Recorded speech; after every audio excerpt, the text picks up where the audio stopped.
Hi guys, welcome back to another video by mykayaplus. Today we're going to talk about an interesting topic. I think it's going to be a very basic one, but we need to ask ourselves the question why we want to invest, right? I mean, you go through the internet, there are plenty of videos covering about personal finance, but if you look at our channel, you will see that even though we do champion and we do value, good personal finance habits, but you rarely see us talking about personal finance because, in a simple analogy, there's only so much money you can save, right? And if you want to ensure you have sufficient wealth by the end of your retirement age, something needs to be done, right? There are many ways to do so in terms of getting a higher pay job, having a good career advancement plan. But on that other part of it, you still need to have something to help you work your savings and also the capital or assets that you have actually collected during your younger days. And that is why at Kaya Plus you do see us putting a lot of heavy emphasis on investments. Of course, the notion or the problem that we see right now in Malaysia is that it's still not something that a lot of people are being encouraged to do or do see value about it. So I think today is going to be a very simple topic on why we value it so much and we think that you should too. So I'll pass on to Junbing. Junbing, on your end, um, of course we take a step back. In the sense of emphasis and also putting kind of focus.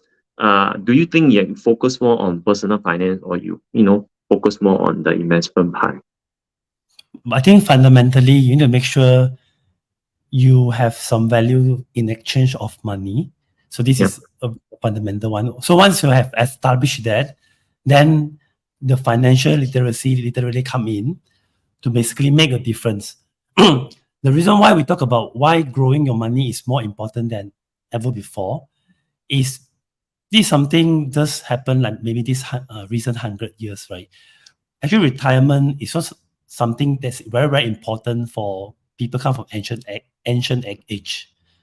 Because back then, the life expectancy is not that high. But then with the advancement of technologies, now we can live at least, for example, 70 years old or more, which means we can be young without money, but we definitely cannot be old without it.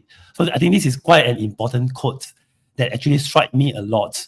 And that's why we think if we wanted to have enough money for our retirement, is saving the answer.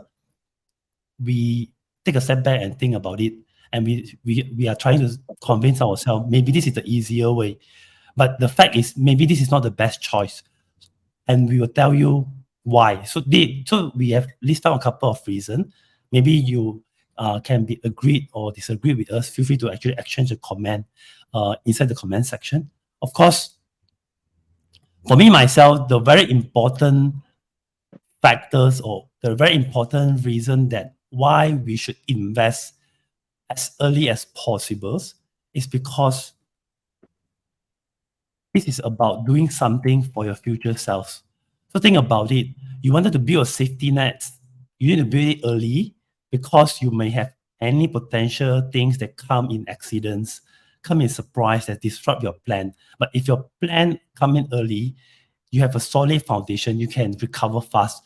Comparing that you are doing it intermittent, your foundation is not that strong. When something bad happens, then maybe you cannot actually save enough or earn enough for your retirement. So the key words is actually having enough cash or fund for your future self, right? Because last time it's quite easy. If you work for the governments, maybe you can rely on pensions. Or maybe you actually have a big family, you can rely on children.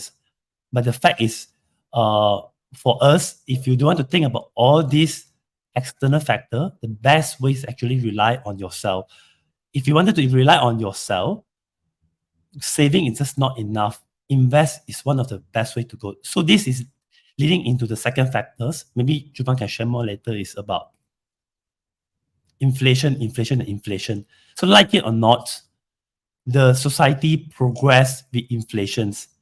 Your salary is always on an increasing manner from generation to generation. How it actually can be done is because inflation is one of the key factors. But because of inflation, it also means that your money value will deteriorate over time. So this is an example of the inflation rate happened in Malaysia from 1987 to 2028. You can see it's always hovering about 2 to 3, sometimes can even hit 5 or 5.43, let's say back in 2008. So think of it that way, and assuming, let's say, Malaysia have a flat or average inflation rate of 2%, it's actually going to be cut by half of the value if we actually prolong into 35-year of periods. So think of it, your prime year of working is about 35 years, for example. You've come out work at about 22 years old. After 5 years, you're about close to 60 years old, 57. You may not have a lot more year to be able to feed towards, right? And then, of course, the money you save during a young age slowly will be cut by half. So if you only work hard to save money, your effort will be reduced by half after 35 years, if let's say the inflation rate is 2%. And it can be worse if the inflation rate is actually higher. So think about it. If you don't invest, there's having a asset class that's giving you with a higher return percentage. Savings is not enough to actually safeguard your retirement. Maybe Japan can add on a few points before we go on to the third factors. I think you pretty much cover the gist of it. I think if you talk about holding on to cash and letting it sit just at the account, so think about it this way, right?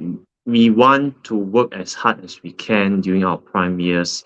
You go for career advancement, you take home a better pay, but on the same side, the money that you have collected or you have earned throughout the prime years of your working, you still need to have them worked as well. Letting them sit in a bank account is not letting them work, and that will not help to generate excess returns to actually, first of all, beat inflation, and second of all, grow it at a much faster rate so that when we hit our golden age of retirement, we do have sufficient amount to actually last us until the end of our days.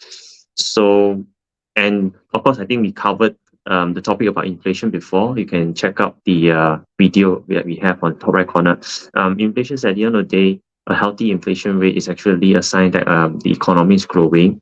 And like it or not, we do have to ensure that regardless of what happens, be it a 5% inflation rate, be it a 2% inflation rate, year in, year out, our wealth, our net worth should also be compounding upwards so that our roadmap or plan to actually retire with sufficient retirement funds doesn't actually get derailed and gets affected by whatever external factors there is out there. Yeah, I think that's about it from my end.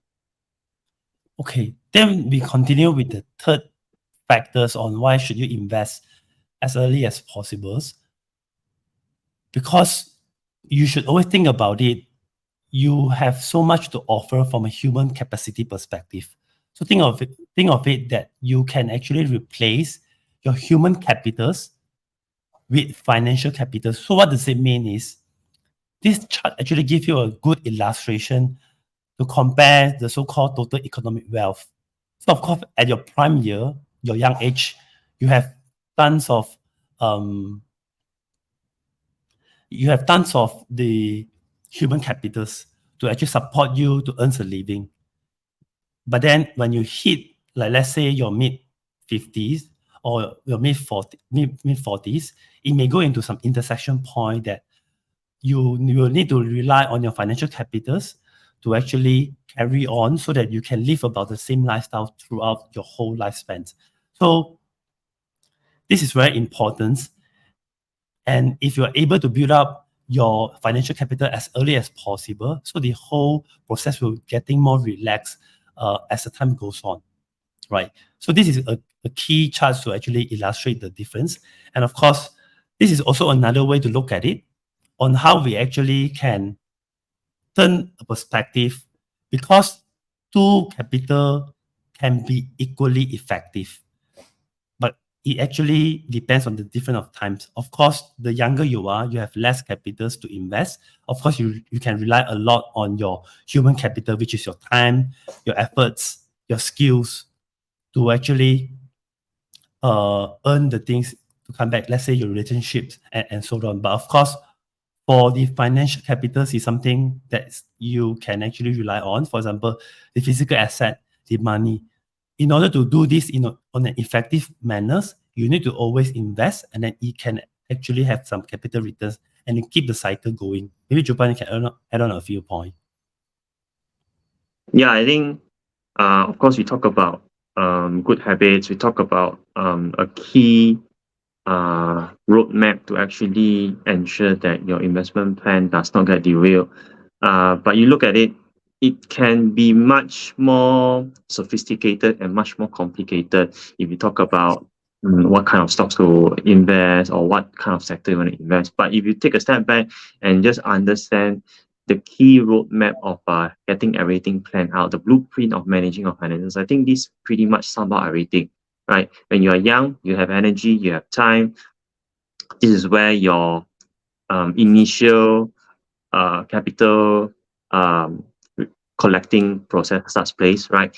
And as you advance throughout the years, this is where the process also gets accelerated, and you will always reach, I would say, an inflection point or the tipping point where somehow, in terms of your energy, in terms of your effort, you slowly wane down. But at the same time, you also want to see that the system, the investment roadmap, or the investment blueprint that you have actually planned out, that is also coming and kicking in. You can already see some results, and you can actually also make a little bit of projection on how things will be when you actually hit your retirement age. So I think this is a very good guiding phase to actually get the right framework set in your mind first. And then once you actually not only understand it, but also kind of have it very imprinted on your mind, then you can actually go deeper and further understand like what kind of investments suit your risk profile, right? Are you a low risk person or are you a high risk person? But just get this actually really immersed into your system first, and then only we talk about what kind of asset class is more suitable for you to invest and compound your wealth. Yeah. Yeah, I think we can also come up with a quick video talk about a different asset class, and of course, the pros and cons around each asset class, such as, for example, the very basic one is cash, which is saving. Then you have bond, you have stocks, you have REIT, you have real estate, so on and so forth. And then, of course, each of it got to be something that is suitable for you and also align with your risk appetite. But we won't cover much in this particular videos. So just stay tuned. In one day, we'll definitely come up with that video to share with you what is the different strengths and also weaknesses of different asset type. I hope this video give a key insight on why you should start to think about investing rather than just saving for your retirement. Juban, any last word before we end the videos?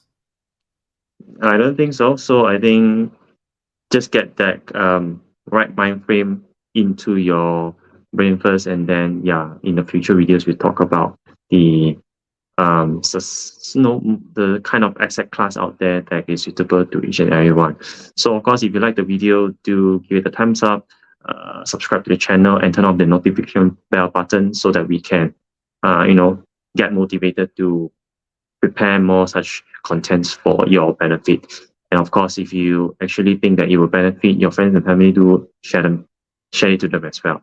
Right, I think we will end here. We see you in the next video. Take care. Bye bye.